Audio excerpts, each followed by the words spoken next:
Om Ajnana-timirandasya Jnananjana Shalakaya Chakshurun Militam Dhena Tasmai Shri Gurave Namah. We're continuing our reading of the Sri Caitanya-caritamrta in the Adi Lila, where we left off just recently. I think it was Wednesday. And here we are in the first chapter, text number 53. Ahamevasa mevagre nanyad yat sarasat param paschad aham tare chachcha yo vishishyeta sosmyaham. Prior to the cosmic creation, only I exist and no phenomena exist, either gross, subtle, or primordial. After creation, only I exist in everything, and after annihilation, only I exist eternally. Purport.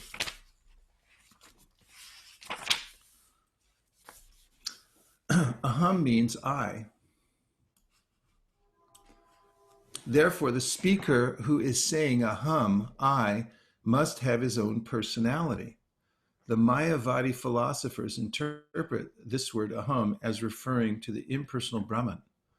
The Mayavadis are very proud of their grammatical knowledge. But any person who has actual knowledge of grammar can understand that aham means I, and that I refers to a personality. Therefore, the personality of Godhead speaking to Brahma uses aham while describing his own transcendental form. Aham has a specific meaning. It is not a vague term that can be whimsically interpreted. Aham, when spoken by Krishna, refers to the Supreme Personality of Godhead and nothing else. Before the creation and after its dissolution, only the Supreme Personality of Godhead and his associates exist. There is no existence of the material elements. This is confirmed in the Vedic literature. Vasudevo va idam agra asinna brahma na cha shankaraha. The meaning of this mantra is that before creation there was no existence of Brahma or Shiva, for only Vishnu existed. Vishnu exists in his abode, the Vaikunthas. There are innumerable Vaikuntha planets in the spiritual sky, and on each of them Vishnu resides with his associates and his paraphernalia. It is also confirmed in the Bhagavad Gita that although the creation is periodically dissolved, there is another abode which is never dissolved. The word creation refers to the material creation because in the spiritual world everything exists eternally and there is no creation or dissolution. The Lord indicates herein that before the material creation he existed in fullness with all transcendental opulences, including all strength, all wealth, all beauty, all knowledge, all fame, and all renunciation. If one thinks of a king, he automatically thinks of his secretaries, ministers, military commanders, palaces, and so on. Since a king has such opulences, one can simply try to imagine the opulences of the Supreme Personality of Godhead. When the Lord says aham, therefore, it is to be understood that he exists with full potency, including all opulences. The word yat refers to Brahman, the impersonal effulgence of the Lord. In the Brahmajyoti 540, it is said, Tad Brahma Nishkalam Anantam Asheshaputam. The Brahman effulgence expands unlimitedly. Just as the sun is a localized planet with the sunshine expanding unlimitedly from that source, so the absolute truth is the Supreme Personality of Godhead with his effulgence of energy, Brahman, expanding unlimitedly. From that Brahman energy, the creation appears just as a cloud appears in sunshine. From the cloud comes rain, from the rain comes vegetation, and from the vegetation come fruits and flowers, which are the basis of subsistence for many other forms of life. Similarly, the effulgent bodily luster of the Supreme Lord is the cause of the creation of infinite universes. The Brahman effulgence is impersonal, but the cause of that energy is the Supreme Personality of Godhead. From him in his abode, the Vaikunthas, this Brahmajyoti emanates. He is never impersonal. Such impersonalists cannot understand the source of the Brahman energy. They mistakenly choose to think this impersonal Brahman, the ultimate or absolute goal. But as stated in the Upanishads, one has to penetrate the impersonal effulgence to see the face of the Supreme Lord. If one desires to reach the source of the sunshine, he has to travel through the sunshine to reach the sun and then meet the predominating deity there. The absolute truth is the Supreme Person Bhagavan, as Srimad Bhagavatam explains. Sat means effect, asat means cause, and param refers to the ultimate truth, which is transcendental to cause and effect. The cause of the creation is called the Mahat Tattva, or total material energy, and its effect is the creation itself. But neither cause nor effect existed in the beginning. They emanated from the Supreme Personality of Godhead, as did the energy of time. This is stated in the Vedanta Sutra, Janmadya Salyata. The source of birth of the cosmic manifestation, or Mahat Tattva, is the Supreme Personality of Godhead. This is confirmed throughout Srimad Bhagavatam and the Bhagavad Gita. In the Bhagavad Gita 10.8, the Lord says, Aham sarvasya prabhava. I am the fountainhead of all emanations. The material cosmos, being temporary, is sometimes manifest and sometimes unmanifest, but its energy emanates from the absolute, Supreme Absolute Lord. Before the creation, there was neither cause nor effect, but the Supreme Personality of Godhead existed with his full opulence and energy. The word paschadaham, the words paschadaham indicate that the Lord exists after the dissolution of the cosmic manifestation. When the material world is dissolved, the Lord still exists personally in the Vaikunthas. During the creation, the Lord also exists as he is in the Vaikunthas, and he also exists as the supersoul within the material universes. This is confirmed in the Brahma Samhita 537, Goloka eva nivasati. Although he is perfectly and eternally present in Goloka Vrindavan, in Vaikuntha, he is nevertheless all-pervading, akilatma bhuta. The all-pervading feature of the Lord is called the Supersoul. In the Bhagavad Gita, it is said, Aham kritsnasya jagata prabhava. The cosmic manifestation is a display of the energy of the Supreme Lord. The material elements, earth, water, fire, air, ether, mind, intelligence, and false ego, display the inferior energy of the Lord, and the living entities are his superior energy. Since the energy of the Lord is not different from him, in fact, everything that exists is Krishna in his impersonal feature. Sunshine, sunlight, and heat are not different from the sun, and yet simultaneously they are distinct energies of the sun. So, similarly, the cosmic manifestation and the living entities are energies of the Lord, and they are considered to be simultaneously one with and different from him. The Lord therefore says, I am everything, because everything is his energy and is therefore non-different from him.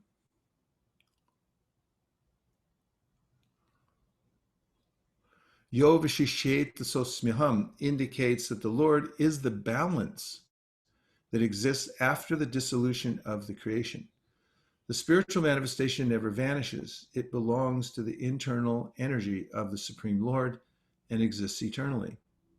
When the external manifestation is withdrawn, the spiritual activities in Goloka and the rest of the Vaikunthas continue, unrestricted by material time, which has no existence in the spiritual world. Therefore, in the Bhagavad Gita 15.6, it is said, Yadgatva na nivartante tadama paramamama.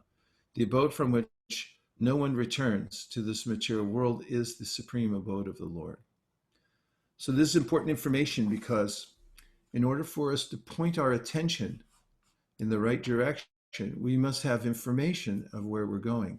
Om Tad Vishnu Paramam Param Sada Pashanti Suryo Divyavachakshra Tatam Tavipraso Vipanyavo Jagravam Sahasvindate Vishnu Paramam Param. Those who are great souls walk in this world, but they are clear about the goal. They know the Param Padam, the ultimate goal and resting place that place where the Supreme Personality of Godhead resides eternally. And in the Bhagavad Gita, Krishna says, Narupamasye hatatopa nanto nachadir sampratishta. He describes the material world as a place that is very difficult to understand. Narupamasye hatatopa nanto. You can't see the beginning, and you can't see the end, and you can't see the form. Narupamasye hatatopa nanto nachadir nachasampratishta. Ashvatameram suvaruda mulam. Asanga Shastrena Dritena Chitva. So he describes the material world as Ashvata tree. It's a huge banyan tree. So tree means, according to our acharyas, that it's here today and gone tomorrow. It's sometimes there and sometimes not there. And similarly, the material world is sometimes here and sometimes not here because it's manifest and then unmanifest. Therefore, Krishna gives this directive that you must cut down this strongly rooted tree by the weapon of non-attachment. Asanga shastrena. So asanga shastrena. Asanga means to not identify yourself with it. Understand that this material world is not your home. Asanga shastrena, and you can use that understanding as a weapon, a shastra. So there's two words, Shastra and Shastra. So Shastra means the scriptures that give us direction of how to cut our attachment to the material world. And Shastra means a sword or a physical weapon through which one goes into battle and fights with the enemy. So one implication of these two words and their meanings is that unless we follow the Shastra, then we'll be afflicted by the Shastra, or the weapon of the pains of the material world, afflicted upon us by the trident of Maya Devi herself. And Gajendra, in his prayers to the Lord, says it's very confusing. The situation in the material world is argued about endlessly. Some people say that you should embrace the world and get the most out of it you can, like Charvak Muni. He's one of the philosophers of India who indicate that since we're here in the material world and we have the opportunity, we should take advantage of it as much as possible and try to enjoy to the greatest extent that you can. You'll find this philosophy either directly or indirectly taught in various places around the world. And for instance, the ways in which we get education in order to get a job and so forth, so that we can earn and be good consumers and so forth, has a very subtle implication that the goal of life is simply to get set up so that we can go on with the American dream and own something, control something, consume something, and so forth. Well, you can. And don't worry about death, because at death, everything's finished. And Gajendra goes on to say, some people say that the world's real, some say it's unreal, some say that you should take to the path of Nivriti Marg, which giving up the world, and some say you should take to the path of Pravriti Marg, or you should embrace the world and try to get as much out of it as you can. But then Gajendra confirms, or he comes to the realization that because I can't understand myself what the material world is, where it's come from, or what its purpose is, therefore I will take the opinion of the great acharyas. And that opinion is that this isn't your home. Don't try to stay here. You should transfer yourself to the spiritual world. Give up your attachment to the material world. This is parallel with Krishna's instructions in the Gita. Asanga shastrena dridhena chitva. So chitva means to cut something down, and dridhena means you should do it with great determination. You should have no doubt about it. Otherwise, Shukadeva Goswami says at the beginning of the Srimad Bhagavatam to Parikshit Maharaj that people see the world, but they don't see it. Pashyanapina pashyati. You're looking around, you think you're seeing, but what do you actually see? We're in a faulty state of consciousness. Have you ever had a dream where you went to work and you were doing your work, or you went to school and you were doing your schoolwork in school? Any students here? Did you dream ever that you were in school taking a test? Well, then, did you get any credit for it, or No, did you get overtime pay for your working in your dream? no. What a waste! and and similarly, this waking consciousness that we're in and working, endeavoring in various ways is also ultimately a waste unless one connects it to the ultimate goal of life, parampadam, going back to Godhead. So one should have this conception of life that I'm living in this world, kamasya nendriya pritir labo jiveta yavaja, jivasya tattva jignasya narto yascheha karmavi. I'm living in a balanced way so that I can inquire, so I can go on and get my bhajan going. You have to get your bhajan on. So Krishna goes on to say, asanga shastrena jatena chitva, tat padam tat parimargita vyam. So tat, you should know what tat is. Tat is a pronoun. It means that. It's pointing to something. And what's it pointing to? Tat, that which is real, that which actually exists. It's the abode of the Supreme Personality of Godhead. Same as Om Tat Vishnu Paramam Param Sada. Tat, tat, same. Om Tat Sat. What is real? What's that point that you should be focusing on? Tatapadam tat parimargita vyam means, parimargita vyam means you should go to great lengths to go on this journey. Pack up your stuff. We're going back to Godhead.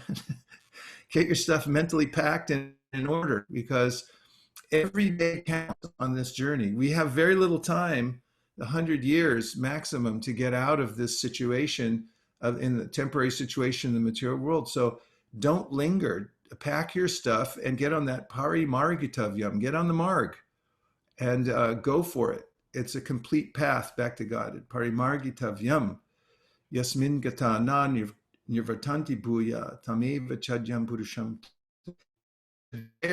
Prapadye, surrender to that Supreme Personality of Godhead from whom everything else has emanated. That's the source of everything. So you can take shelter there. Nowhere else you can take shelter.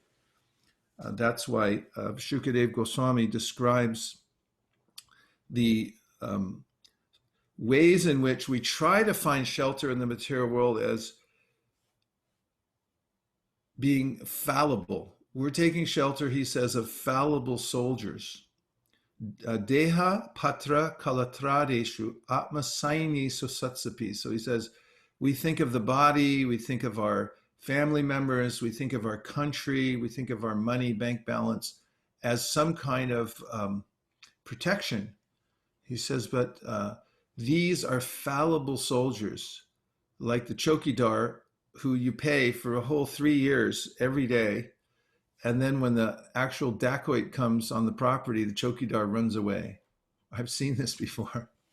Where'd the chokidar go? How'd the dacoit get in? Chokidar ran away when you needed him. No offense to chokidars all over the world. Some of them are very brave, but you're not paying them that much that they're going to give up their life for you. So these fallible soldiers, when it comes down to it, they can't save you. They don't have the guts to actually save you, and they don't have the power to save you. Only Krishna can. So he says, the materialistic person is not seeing things correctly. Yes, you're looking around. Yes, you see images, but you don't understand them. You don't know what the goal of life is. So try to understand that. And part of that begins with understanding the source of everything. Where's it all coming from? And hear this verse, ahameva agre nanyad yat sarasat param pashyara aham tari tasha yovashishyeta sosmiham. It's one of the Chatur Shloki Bhagavatam, one of the 4 important nutshell verses of the Bhagavatam, from which all the other verses emanate. And here it's described that everything's coming from an original source, and that's Krishna. He's the origin. He's the aham. And we should be very articulate about this. The more articulate you are about what the goal is, the more you can reach the goal. And if you have an amorphous goal, you're in trouble. just like in strategic planning. If you don't start with the mission and the vision, if you don't know where you're going, then you're going to flounder and you're going to get mission creep. This whole material world and all our millions of lifetimes is basically mission creep gone awry. And we've got into a situation and we just keep trying various stopgap measures and we keep going further and further away. So when you get the human form of life, you have the opportunity to define your mission. So the Bhagavatam's helping us. It's saying, here is the target. Be very, very clear about it. Understand that your goal is a person. And the person is intelligent and has qualities and has shaktis and is telling you everything about it. And remember, that's what you want to aim for. And if you can do that, if you can articulate it and say, Krishna is the Supreme Personality of Godhead, then you can make progress. Otherwise, any kind of wispy or amorphous or very unclear declaration of the goal of spiritual life makes it practically impossible to explain to others in a reasonable way what to speak of to oneself and what to speak of actually going for something. It's you simply remain on the platform of the mind. And now we'll take a few questions in order to expand the subject matter and make it more understandable. Now I'm going to pull up my the Facebook points. I missed them this morning, but now I'm on it. So here we go. Okay, we're ready now. Sudhir Madhava Prabhu, please go ahead. Hare Krishna, Guru Maharaj. Hare Krishna. Prabhupada. A reflection and a question. In the beginning, Srila Prabhupada is saying words in grammar, but he explained me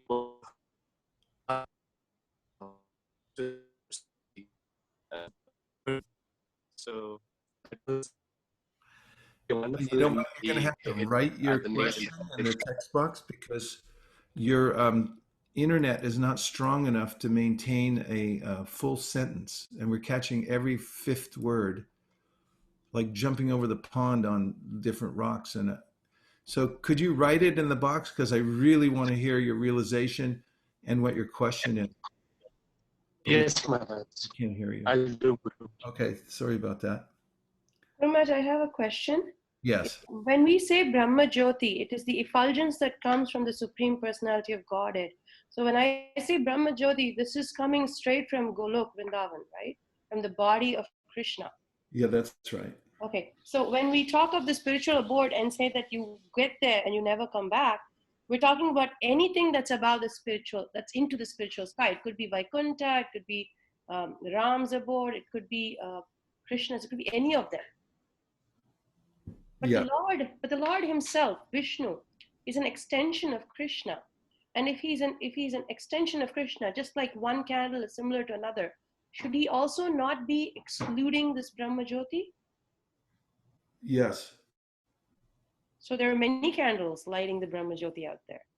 Yeah, but it's a misnomer or a mistaken idea to think that there are two Krishnas. They're all one, but they're manifested in various ways. That's his mystic potency. He expands himself unlimitedly. Departure eva hita shantarama vipeta. It's all coming from one. So he's the electricity generating center, and then everyone else is the bulb. All his other expansions would just be lighting from there. Well, actually, each expansion is complete in itself. They have their own light. Departure even. It's saying that verses that there's one original candle, but all of them have the potency. It's not like the yogis who expand themselves and it's like kind of a fake out. You know, you see all these images, but actually they're not as potent. So that's Krishna's amazing potency, that they all have the same potency. But trying to search back and say, well, wait a minute, the example falls a little short because then we start to think in material terms through physics, how to understand how, okay, there's a light source here and a light source there. It's all coming from one person, but it's divided into many, many forms that he's manifesting simultaneously. So this need for us to kind of, I've noticed a lot of times I hear a lot of questions about the very details and the particulars that are given in the Srimad Bhagavatam, exactly how far away, how deep is it, where the planets are situated. But in the end, Guru Maharaj, every time we come to this understanding that we really can't understand, we just accept.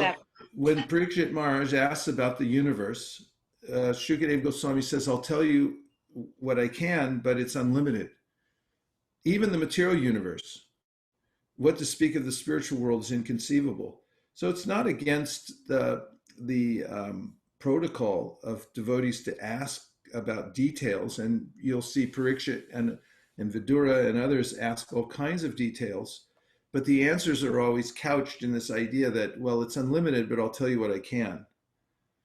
So it's not that, otherwise, if we could circumscribe God and his energies, then he wouldn't be God, because that's one of the definitions is that he's ananta, he's unlimited. So how are we going to come to the end of it? You'd be very disappointed if you could actually come up with a formula that would say, this is it. So this is what Radhika Raman was pointing out, is that, we should come to that doorstep where the Supreme Personality of Godhead lives and then say, he's in there. We know him, we know who he is, but now we can't understand him. I mean, he's unlimited. Who can understand the unlimited? Even the unlimited himself can't understand his unlimited nature, because he keeps expanding through his potencies. So how would we be able to understand? But that's the right place to leave one's inconceivability, as at the lotus feet of a person. And this is one of the points of the Bhagavatam, is that if you come to this logical understanding that it's all coming from the original person, and then you ascribe this inconceivability at that point, then you've come to the right place of placing that conception of inconceivability. So when I say Tattvam Pushan Apafurino, please remove this coverage, and I want to see you, will I see him the way I want to see him? Yes, no. Actually, in the mood of when one begins to develop a relationship with Krishna through first associating with devotees and then following the process, taking the mercy through the Guru Parampara, going through Anartha Nivritti, coming to Nishta and then Ruchi, then there's a way in which within one's mind there's an idea that I want to worship Krishna in this way.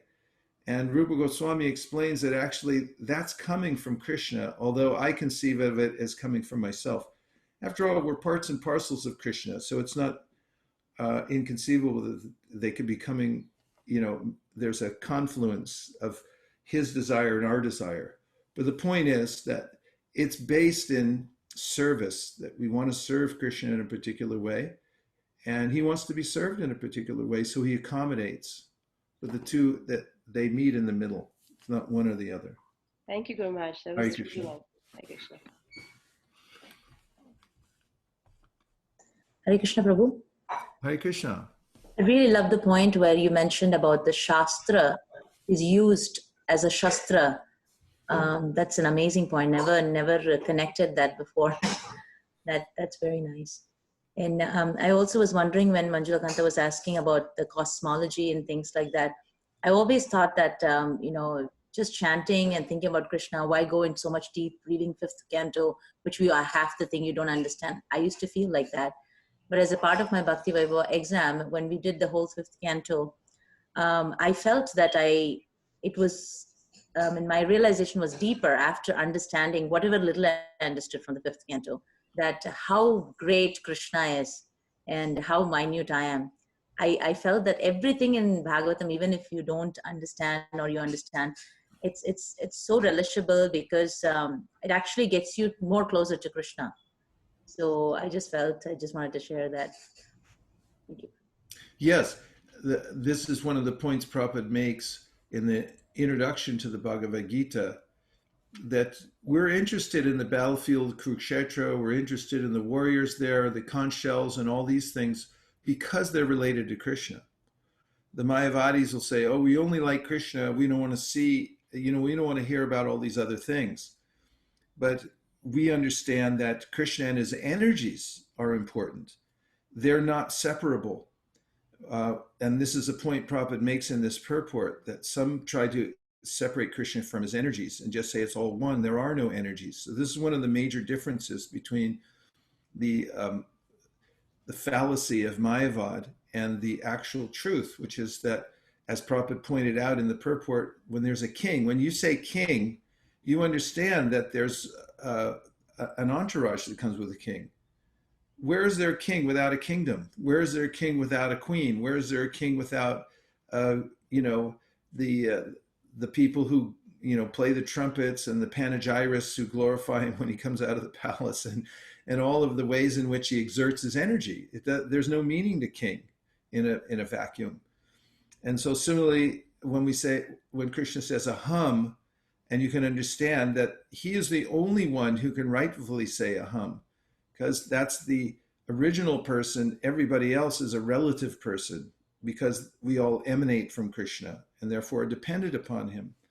And when we understand that Krishna means Krishna and his energies, then we can also be Krishna conscious even in the material world, as Krishna points out in various places in the Bhagavad Gita. Like the 7th chapter, Krishna says, aham bija prata pita, I'm the seed, I'm the seed. And he says, rasoham apsakunteya prabhasmi shashishuryo. So he says, I'm the taste in water.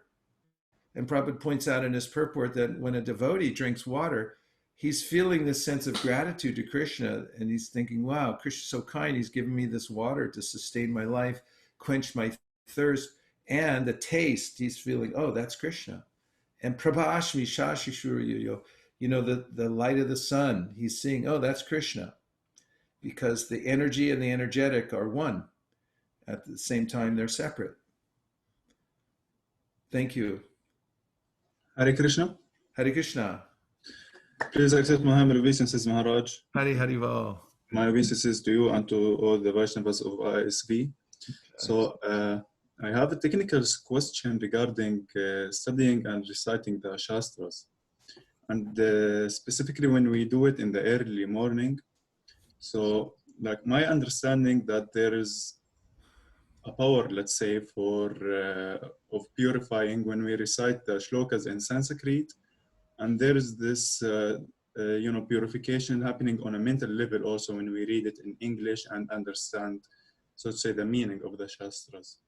So is this correct? And because I mean we notice the difference during the day on our mental state when we read the Bhagavatam in the early morning. So I don't want to say like which is more important, but which is more important? Is it the Sanskrit or the English or both of them? Is it the sound vibration or the mental understanding of the shloka? Well, they're both important. As you're surmising, they're both important. And the ways that there is potency in every syllable. This is pointed out in the Gita Mahatmya, that Lord Shiva is saying, if you chant one verse, no, just half a verse, even one line, no, even one word, it has potency. And Sanatana Goswami says the same thing in the it is Krishna, anyway, I can't remember the name of the book. He says that every syllable of the Bhagavatam is pouring down nectar. So yeah, it's there. At the same time, we should come to know what it means. If we just recite in a parrot-like way and we're not even thinking about the meaning and it's not invoking something, like recently a devotee wrote me and was talking about reading the introduction to the Brahma Samhita and just setting the scene for that book and understanding Brahma and having this revelation of seeing the spiritual world and understanding how it's made of Chintamani and so forth. And understanding that rather than just saying the Sanskrit evokes this sense of connection to Krishna. So we should do both. And I find in a very practical way that either way you start, if you get some momentum, you're going to, it's one way or another, you can start to get close to these verses and imbibe them. So if you start with the Sanskrit, then oftentimes you start to get curious. What was that? What was that verse about? I mean, it's really hard to read Prabhupada's books without seeing everything, because he put everything in front of us. They're the words for word, the translation, then he gives all the commentaries. So it's not that you can just go into the books and totally isolate and only learn the Sanskrit. And Prabhupada wasn't so much in favor of that also. In Dallas at the Gurukul in 1975, some of the kids came before him and they had learned many, many chapters of the Gita. So the teacher had them recite all these verses. And then Prabhupada asked one of the kids, what does it mean? And he said, I have no idea. And Prabhupada said, that's not very good. You should learn that also. So both things are important. Thank you for asking as a very practical, important question. Thank you. Okay, we have a few here coming in. Sudhir Madhava said, reflection, Srila Prabhupada says that Mayavadis are usually experts in grammar, but the very word aham refers to a person. I like that. Lekha says in chapter 9 of Bhagavad Gita, Krishna tells how he is present everywhere, yet he is aloof. Could you please elucidate on that? Doesn't he reciprocate back to us? What exactly is the context of Krishna staying aloof mean here?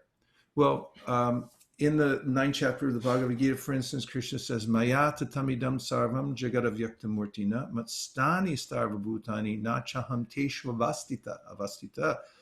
He says that paradoxically, I'm here, but I'm not here. So Prabhupada gives the example of in that verse, of the owner of a company. He or she may have a huge company, and then there's all these factories, and there's workers, and the assembly line going, but that owner is somewhere else. Maybe he's on an island somewhere, and all the energies are all working, but he's aloof, sitting on the island, looking at the screen and counting all his money. So Krishna creates everything. He puts everything into motion through his energies, but he's not directly involved in it, even though they're his energies, and he is non-different from his energies. So simultaneously one and different. Another question, Sudhir Madhava says, we heard that in order to reach the sun, one has to go through the sunshine. So a devotee has to advance through the Brahman realization in their journey. No. If you go to the Mahamantra as given by Chaitanya Mahaprabhu, then you surpass these stages of going through Brahman realization, then Paramatma, and then coming to the Bhagavan realization. This is also mentioned, by the way, in the Yoga Sutras by Patanjali. When he describes Ashtanga, you have to go through many stages in Ashtanga. Yam, Niyam are the two beginning stages, which means, first of all, you have to become morally integral. You have to have integrity morally. And then you also have to follow various restraints. No lying, no cheating, no illicit sex, things like that, in order to come to the sattva guna, in order to progress further and further. In the Yoga Sutras,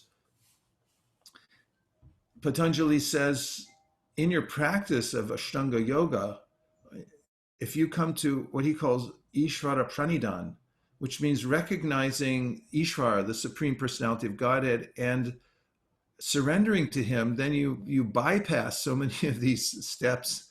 It's like a shortcut. So similarly, the shortcut in Krishna consciousness is that chanting Hare Krishna brings you right to Krishna, Bhagavan. Na Brahma Sakshat Kritanishchayapi Vinashamayati Vinana Bhogai Apaiti Nama Spuranina Tate. This is a verse from Rupa Goswami's Namashtakam. He says, by the direct process of Krishna consciousness through chanting Hare Krishna, then your prarabdha karma is destroyed. And he said those who go through the impersonal process, they may eventually get rid of their karma, but they still have to suffer it in this lifetime to come to that point. But those who go directly through the process of bhakti through chanting the holy name can go directly there. Prabhupada says many pointed things about that, actually. Chitra Leka Saki, Hare Krishna. She says, how can I know if I am sincere in my spiritual life, not just taking shelter because of feeling the pinpricks of the complex material energy? So often I feel I am just doing what I know I should do with genuineness missing. Well, whatever way you can go from whatever position you're in is okay. Do what you can with what you have. First of all, if you ask the question, how can I become sincere, then you're already sincere. I hate to break it to you, but that's a fact. Prabhupada writes in a letter that Satyadeva Prabhu and I read many years ago and were amazed at. Prabhupada said, the desire to be a pure devotee is synonymous with being a pure devotee. So there's this way of touching that wire of sincerity to Krishna. If I'm just thinking, I wish I could be sincere, that's a form of sincerity. It's connected. It's just a matter of degrees of absorption.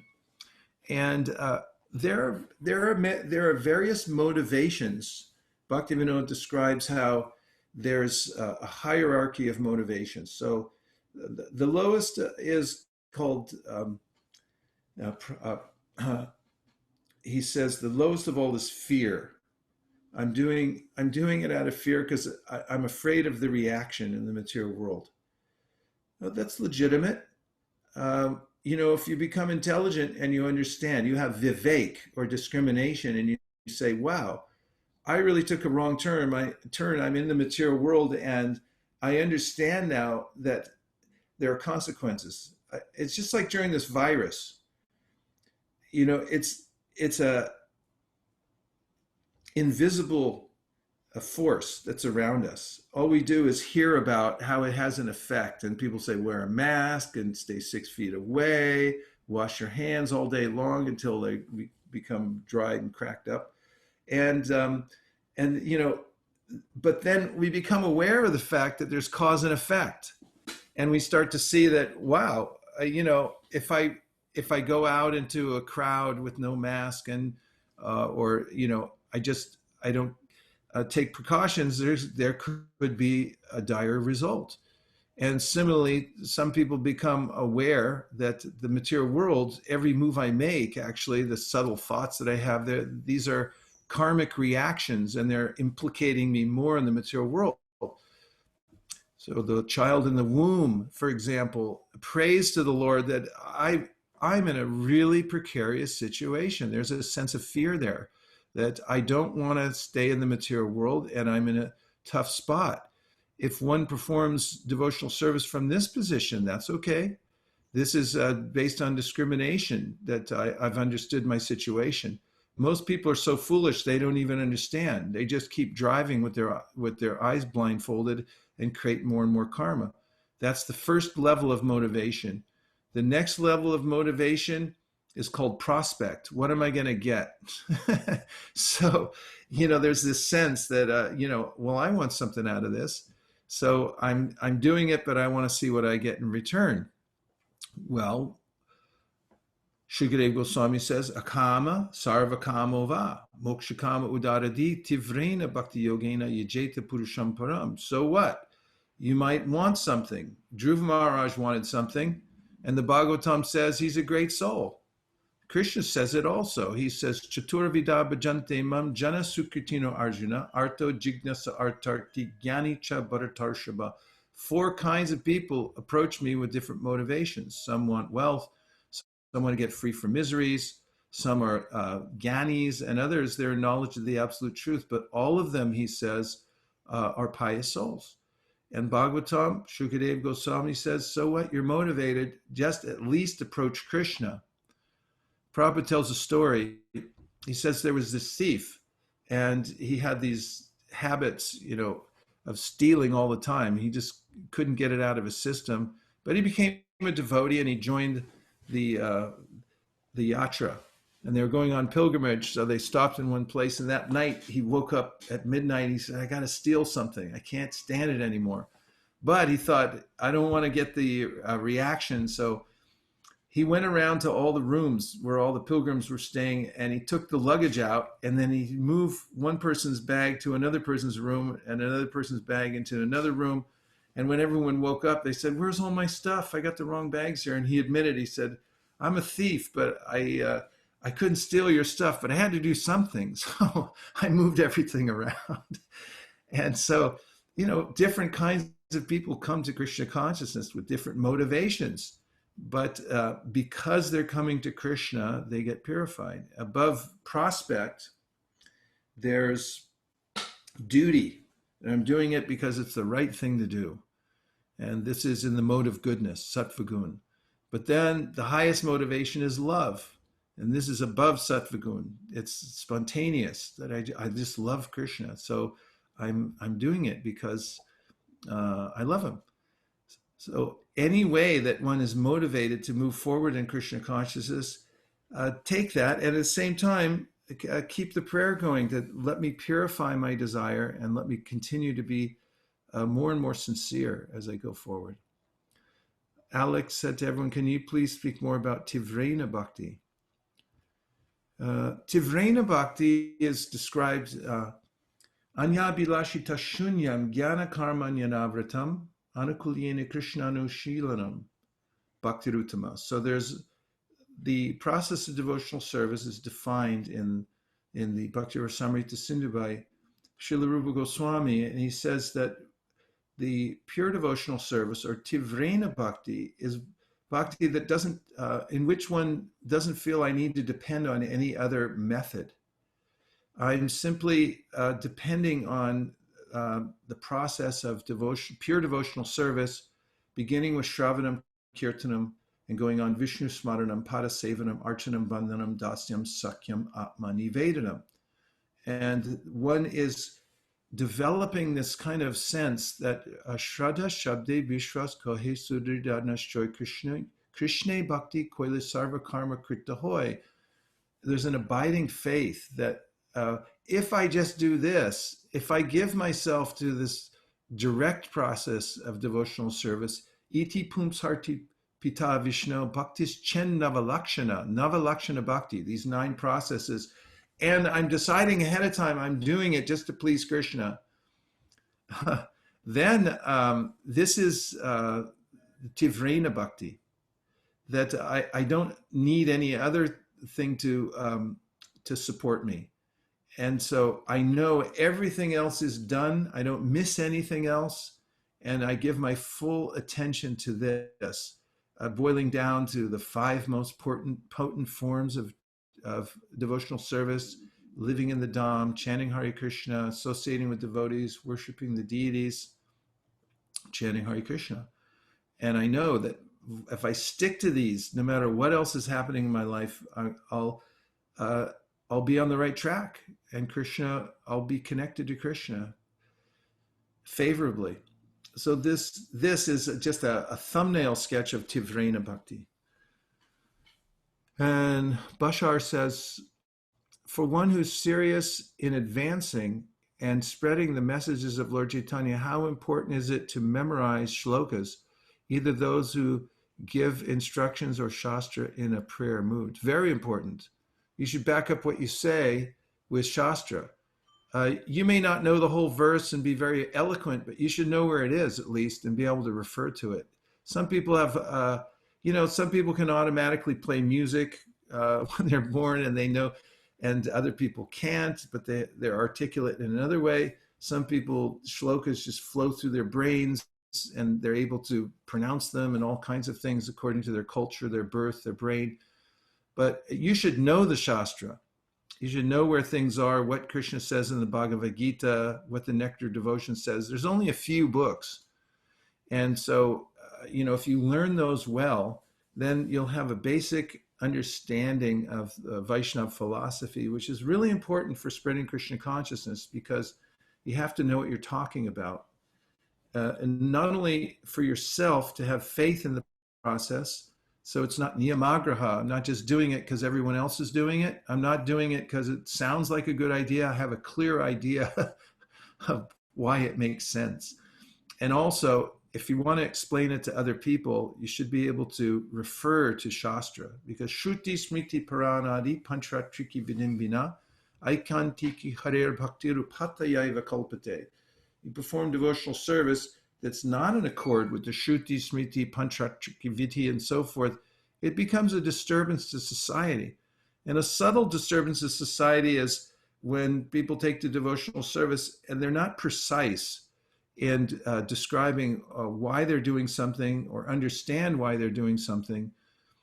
And there are many ways in which we can start adding things in that didn't come from our sampradaya, or omitting things and not knowing why we're doing it.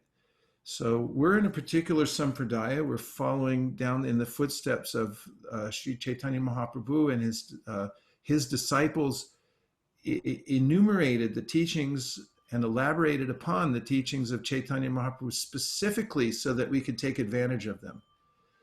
And so one of the distinctions between a serious and progressive devotee is that he or she knows the teachings of the Goswamis. And then those who are sahajas, they, I don't need all these shastras. I just feel it, and I'm chanting always in my heart and so forth. And this is not the mood of Prabhupada for sure. And he started Bhagavatam classes, and he wanted the devotees to sit around and discuss. In fact, when I joined Krishna Conscious, we had 5 classes a day, 5 classes. There's not just Bhagavatam class. We had Krishna book, we had Nectar devotion, we had TLC. It was all day long. We'd stop and have a class, have another class, have another class. Prabhupada wanted us to read the books and understand them very clearly. At the same time, if somebody is doing practical devotional service, doesn't have a high propensity for memorizing shlokas and hearing so much philosophy, that person will also advance in devotional service.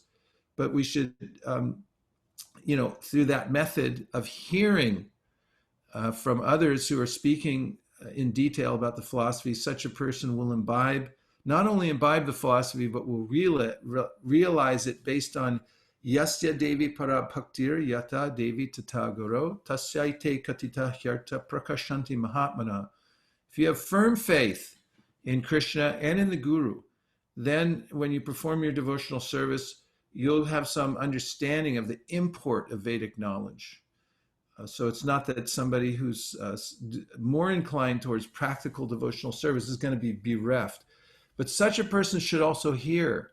Prabhupada mentions in the 8th canto of Bhagavatam, Vedic mean that people would get together before they go to work and hear, and after they come back from their work in the agricultural fields, then they would sit down and they would hear Bhagavatam again before going to sleep, not watching, I don't know what the shows are these days. When I grew up, it was Peyton Place or something like that, As the World Turns. You have to hear Bhagavatam. You have to hear about Prachina Barishat. You have to hear about Krishna's pastimes and Narada's liberating Nalakuvera and Manigriva. And all these details have to go in the ear. Because once they go in, even if you're not memorizing everything and knowing and learning all the shlokas, then that will go in and it'll be effective. Okay, off my soapbox. Let me see what else there is. I'm moving over here to Facebook. Divyanam Prabhu says, in relation to all kinds of people coming to Krishna and being purified, I thought of below one verse from Bhagavatam, Akama Sarvakamava. Perfect. You're right on the vein, Divyanam. Shringara Ras, Devi Dasi says, Haribol Shringara Ras, thanks for joining us. I heard Radhika Raman Prabhu in his lecture that when Prabhupada writes about Mayavadis, they're actually meant for our own purification. While I can notice many impurities in my own heart, but some I am not able to relate to. So does it mean that I have all of them, but just unaware of those? How do we understand these statements in perspective? When Prabhupada writes about Mayavadis, they're actually meant for our own purification. Well, I could just say in a general way, give an example. When you start to clean up your room, for instance, I've been sitting in this room for the last 3 months, last time I checked, and trying to organize things in here. And it's a pretty unlimited project. I mean, there's a lot of stuff. And, at first, yeah, it's pretty organized. It looks pretty good. But then when I start going through drawers and cabinets and things like that, it telescopes out, and it's more and more and more. So in a similar way, when we actually start looking into anartha nivritti and being serious about it, like devotees, Raghunath Das Goswami wrote a whole book about it, about what anartha nivritti means and what the subtleties are that we should be looking for.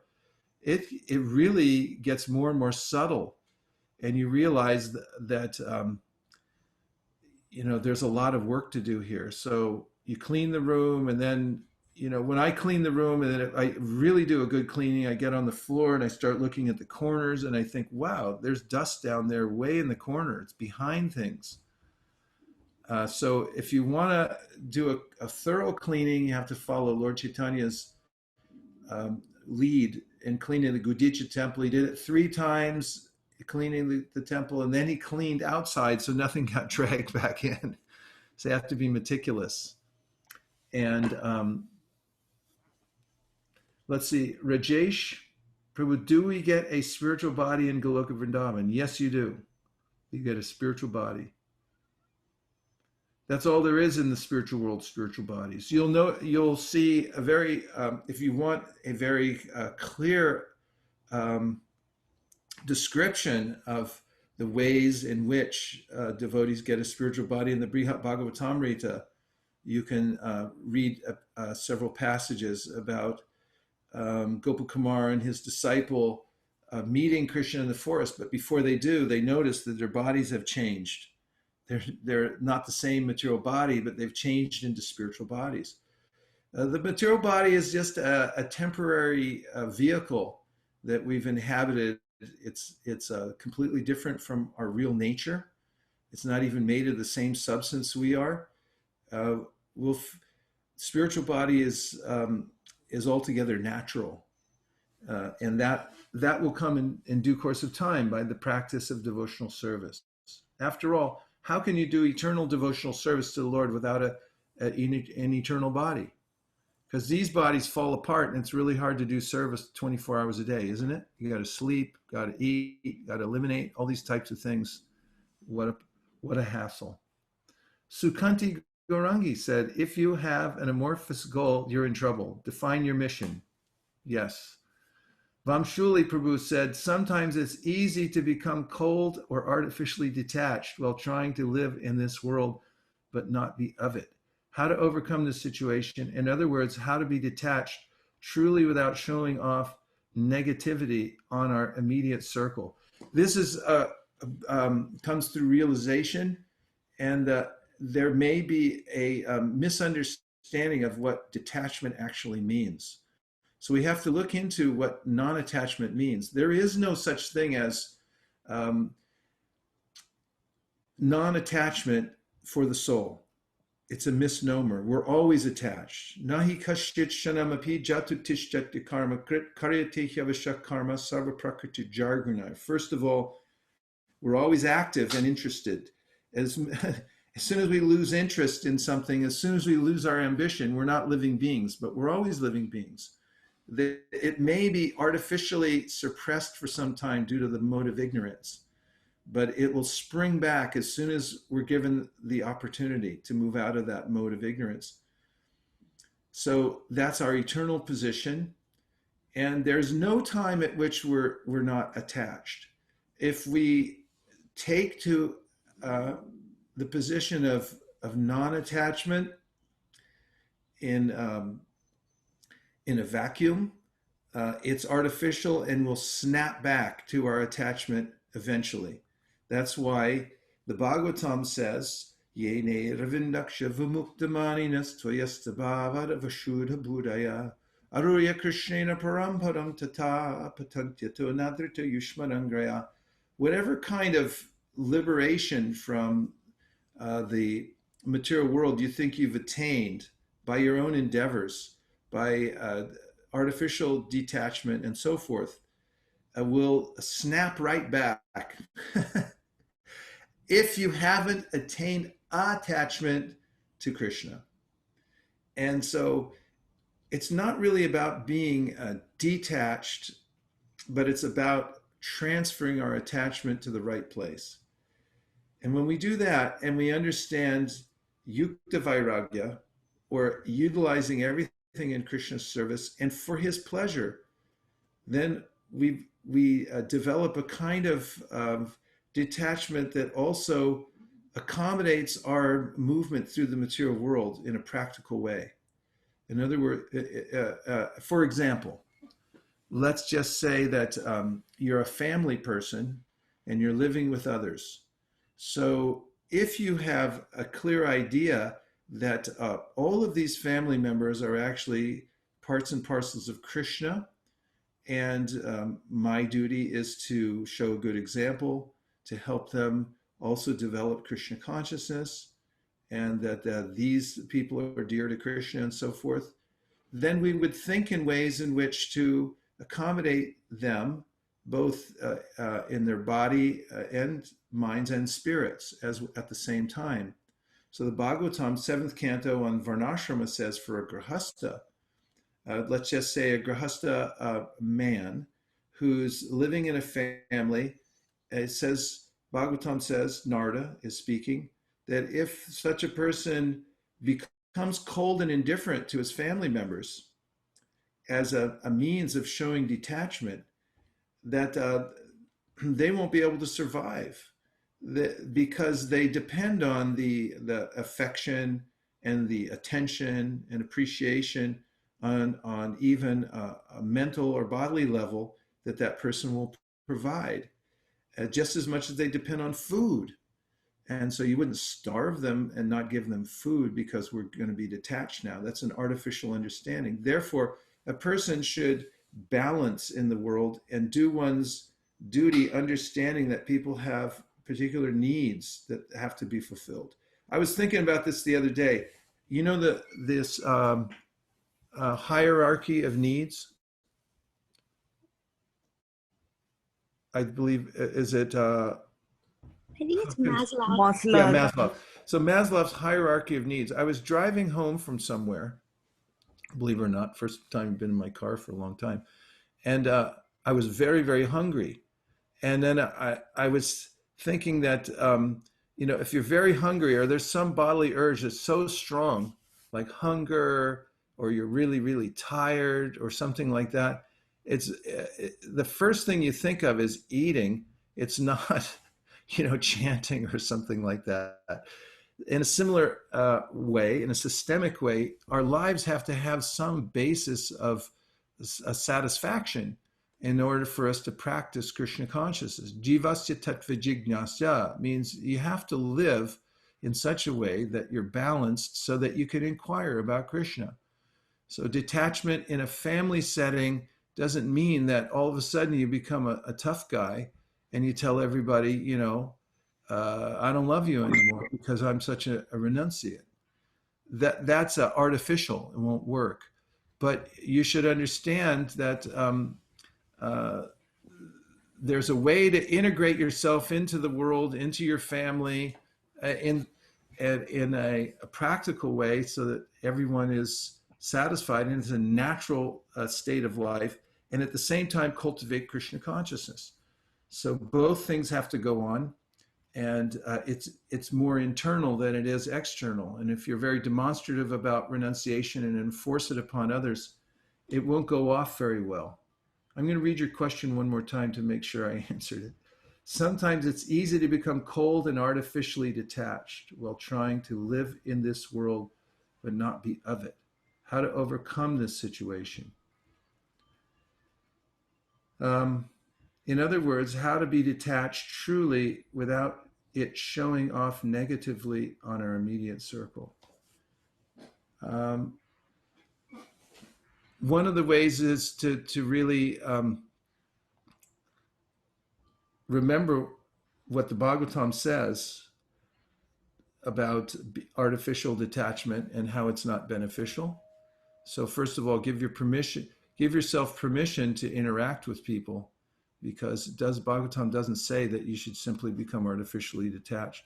But at the same time, you have to, in the environment of family members, have some kind of basis through which you all connect to Krishna. And that was mentioned earlier, that if you're in a family situation and you hear and chant together, then there's a natural way in which that vibration infuses the family relationships, and devotees start to develop on their own. It's not artificial, it happens systemically.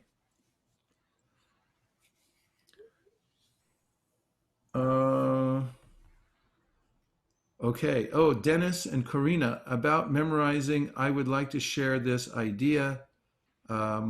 Maybe you like it. I'm looking at the idea. How to remember anything forever-ish. In Greek mythology, Mnemosyne, I can't pronounce Greek, but he says the goddess of memory was the mother of the muses, the goddess of inspiration. So how's memory and inspiration doing in schools? Blah, blah, blah, blah. Yeah, not only are common practices like lectures, cramming, and rereading boring science has shown they don't even work well. But what if I said that there's a way to learn that's evidence-based and fun? What if I say there's a memory card game you can play for 20 minutes a day to store anything you choose into long-term memory forever until you die? And the name of this game is, now you really got my attention, Spaced Repetition, and it's awesome. I started using spaced repetition earlier this year to learn French. In 2 months, I learned more words than I did in 2 years of high school French classes. Since then, I used spaced repetition to remember all sorts of things: ukulele, computer, friends' birthdays, anything interesting. And this little memory card game became a core part of my life. In short, spaced repetition equals testing plus time. You test yourself on a fact repeatedly, spacing out your repetitions over time. But won't this take forever? As we'll see later, there's a trick. Spaced repetition is free, evidence-based, and so simple you can do it with a shoebox. So what's the catch? Why isn't everybody already doing spaced repetition? And she says, Nikki, shut up. Well, the catch is that making any new habit is hard, especially a weird habit like spaced repetition. That's why I made this badly drawn interactive comic. In this comic on spaced repetition, I'll show you why it works, how it works, and help you get started with it today. Okay, there's a lot more I see coming. I think this is, let's see the formula. I think maybe, I didn't want to go down forever, but let's see, spaced repetition. Try to recall, then flip the cards. Okay, well, if anybody wants to go back and look at the rest of it, I think it's a good idea. Spaced repetition. I think Vrinda's doing that. She's been writing things on cards and carrying them around with her. And it's something I've always noticed, that if I'm learning a verse, then if I try to remember it and I test myself on it, I'll notice where there are gaps. And then if I go back and look at it again in different circumstances over time, that's what starts to fill in the gaps. Let's ask Vrinda if she's doing that with her cards. Where is she? Yeah, she's not in this meeting, I think. Oh, okay. She was there. She was there for japa, so that's why I was thinking she was there. Okay, spaced repetitions. There's so many questions coming out now that it's hard to know where to go. Nahush Joshi, if I may ask a question, I'm trying to keep a spiritual journal so I can track and help make progress in Krishna consciousness. Can I ask what topics or subjects should I cover in maintaining a journal in order to make progress in a steady and progressive ways? That's a big topic, but a few are daily sadhana, and then you can make goals in those different categories. Goals for your chanting, goals for your reading are two very important things so that you maintain steady daily practice. Let's go back to the purports because I'm feeling overwhelmed by so many questions and I want to hear a little more from Prabhupada's voice. So the next verse, Ratirtamya-pratiyeta na-pratiyeta chatmani tadvidyaratmano mayam yatabaso yatatamaha. In the previous verse, okay, what appears to be truth without me is certainly my illusory energy, for nothing can exist without me. It is like a reflection of a real light in the shadows, for in the light there are neither shadows nor reflections. Purport. One second, I have to move this thing. In the previous verse, the absolute truth and its nature have been explained. One must also understand the relative truth to actually know the absolute. The relative truth, which is called Maya, or material nature, is explained here. Maya has no independent existence. One who is less intelligent is captivated by the wonderful activities of Maya. But he does not understand that behind these activities is the direction of the Supreme Lord. In the Bhagavad Gita 9.10, it is said, Mayadhyakshena prakriti suyate satcharacharam.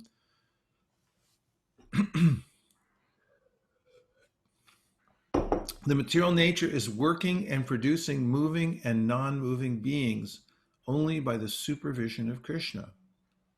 The real nature of Maya, the illusory existence of the material manifestation, is clearly explained in Srimad Bhagavatam. The absolute truth is substance, and the relative truth depends upon its relationship with the absolute for its existence. Maya means energy. Therefore, the relative truth is explained to be the energy of the absolute truth.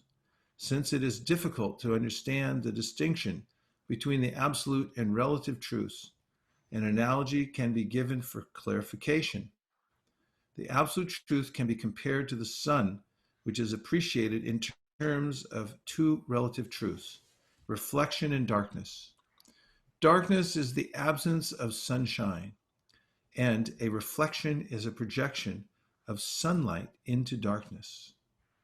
Neither darkness nor reflection has an independent existence. Darkness comes when the sunshine is blocked.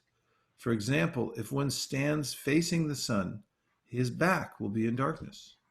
Since darkness stands in the absence of the sun, it is therefore relative to the sun. The spiritual world is compared to the real sunshine, and the material world is compared to the dark regions where the sun is not visible. When the material manifestation appears very wonderful, this is due to a perverted reflection of the supreme sunshine, the absolute truth, as confirmed in the Vedanta Sutra.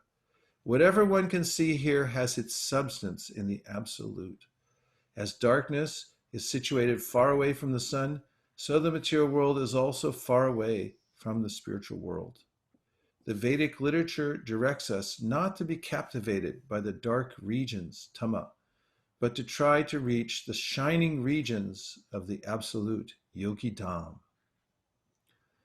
The spiritual world is brightly illuminated, but the material world is wrapped in darkness. In the material world, sunshine, moonshine, or different kinds of artificial light are required to dispel darkness, especially at night. For by nature, the material world is dark. Therefore, the Supreme Lord has arranged for sunshine and moonshine. But in his abode, as described in the Bhagavad Gita 15.6, there is no necessity for lighting by sunshine, moonshine, or electricity, because everything is self-effulgent. That which is relative, temporary, and far away from the absolute truth is called Maya, or ignorance. This illusion is exhibited in two ways, as explained in the Bhagavad Gita.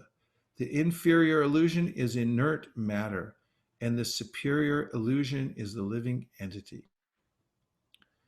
The living entities are called illusory in this context only because they're implicated in the illusory structures and activities of the material world. Actually, the living entities are not illusory, for they are parts of the superior energy of the Supreme Lord and do not have to be covered by Maya if they do not want to be so. The actions of the living entities in the spiritual kingdom are not illusory. They are the actual eternal activities of liberated souls. I just want to add a little bit more to my answer to Vamshuli Prabhu about artificial renunciation. I was thinking about it for a second there. And that is that artificial really means that which is detached from the purpose of serving Krishna. As in this verse we just heard, Ratertam yat pratyeta na pratyeta chapmani tadvidyara manomayam yatabaso yatatama. When things are detached from Krishna and we attach to Krishna through service, then there's darkness and there's artificiality. So in the sense of renunciation, if we're renouncing for any other purpose except incidentally in our service to Krishna, then it becomes artificial renunciation. It won't last, and nor will it have the desired effect. And Prabhupada says elsewhere that anything done artificially will not have the desired effect. Keep that in mind. So in a family context, it's more effective to think in terms of how can I be of the best service here spiritually, rather than to think how can I be detached from the family. That's artificial. Your family is, they're parts and parcels of Krishna. Even if they're not devotees, they're parts and parcels of Krishna. So you should think, how can I serve them in the best possible way? And if that's your motive and you're thinking of serving Krishna, then your detachment will be effective and it will have the result that you're looking for. Otherwise, it becomes cold, calculated, and there's darkness because it's not connected to the idea of service to Krishna. So devotional service is immediately effective because it's like turning on a light. And Chaitanya Mahaprabhu taught this verse to Sanatana Goswami, in which he says that Krishna Surya Sama Maya Haya Andakaran, that where there's Krishna, there's light. And where there's no Krishna, there's darkness. Therefore, what's the formula? It's too simple. Bring Krishna. So in all circumstances, see the connection to Krishna, and the way to connect to Krishna is through service. Be thinking always, how can I serve Krishna in this circumstance? And if you think like that, then the light comes on. Let's see if there's any last questions from the Zoom room. I'm sorry? I was just reminded of Kunti's prayers, where she was talking about how she wants to be detached from Krishnis and things. So I was very confused at that point of time that why is she saying she has to be detached? Sorry. But I was just thinking that she said that she wants to be detached to them because on the base of bodily concept, but she wants to be attached to them because they are part of Krishna. When I first read that, I was like so confused. Why should she wants to be detached? But when I understood the real meaning, so that way we can be attached and detached at the same time. I just wanted to add that. Yes, Deha Pashabinam Chindi. So it's a very subtle differentiation. She wants to cut that attachment, that affection that's based on bodily identification, but not that we cut all attachment, just that part where the sentiment isn't based on service to Krishna. And someone might, and there's no coldness in there. Actually, relationships that are based on Krishna, even husband, wife, parents, children, they're much, much deeper. You may say, oh, with love and thanksgiving and, getting together for all these things, Hey, I worked in the airport for years and I saw people going home for Thanksgiving, and so many people dreaded going to see their parents, their family. It's a very traumatic experience, visiting people. And when you finally get there, it's very superficial because it's based on false ego. Oftentimes children are disappointed. They go to see their parents trying to impress them. I just got a degree or whatever it is. And, maybe the parents are envious of them. They're like, why'd you get a degree? And, I never got one. Why'd you have to get one? On the material platform, there's unlimited room for discord and actual non-appreciation. But if it's based on Krishna consciousness, then it's a much, much deeper relationship. Thank you for bringing that up. That's a pivotal verse in understanding this. There's another one in the 5th chapter of the 5th canto of the Bhagavatam, in which Rishabhadev says that the householders they work together with family members, but their mentality is that we're doing this for a higher cause, and therefore they're perfectly situated. Maharaj. Yes? Dhanavad Pranam. Just a quick. Hare Krishna. Hare Krishna. Well, isn't that a colorful household you live in? It's very beautiful. So nice color coordination, light coming through, green plants. How nice. Please go ahead, Prabhu.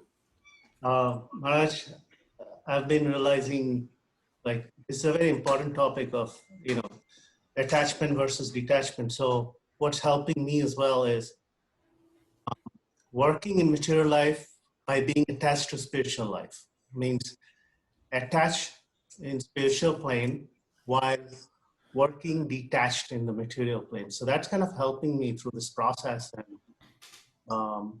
kind of not get affected. Trying to, of course, I'm still learning through this process, but kind of helping me and giving me some positive outcomes out of it.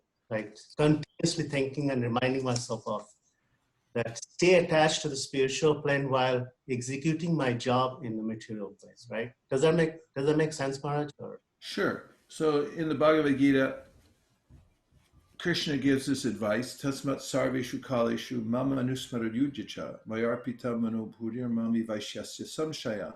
He's telling Arjuna, you got to do your duty as a warrior. So that's his job. He said, but at the same time, you should think of me. And in the purport, Prabhupada says, so everyone has to work. And how are you going to remember Krishna at the same time? He said, you have to chant Hare Krishna. That part should be there in your life.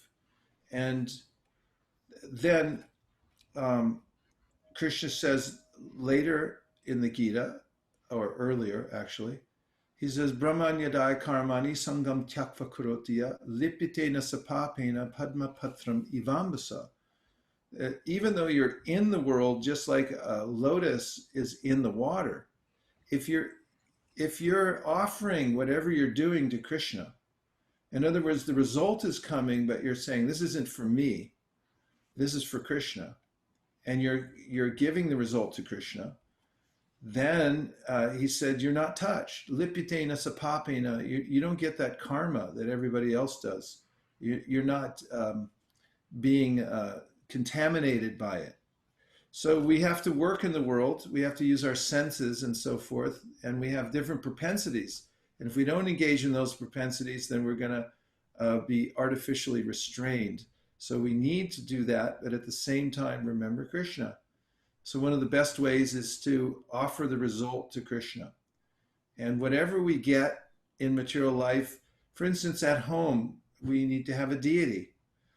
And then we offer the house, the money, everything, it belongs to the deity. The food, if you're growing food, then you bring it in and you offer to Krishna first. And you only take the prasad. And then whatever money, it's not simply for hoarding, but it's actually to use so that you can engage in Krishna's service, and you should give a portion of it to Krishna. Every month something should go out that keeps you in that clear understanding that this isn't just for me. And it's coming from Krishna anyway, so I should depend on him by giving it to him also. So these are very practical matters. Thank you for bringing it up. Good to see you. Hare Krishna. Natari Armarman, Natari Armarman, Natari Armarman, Natari Armarman, hey, Natari Armarman, Natari Armarman, Natari Armarman, Natari Armarman.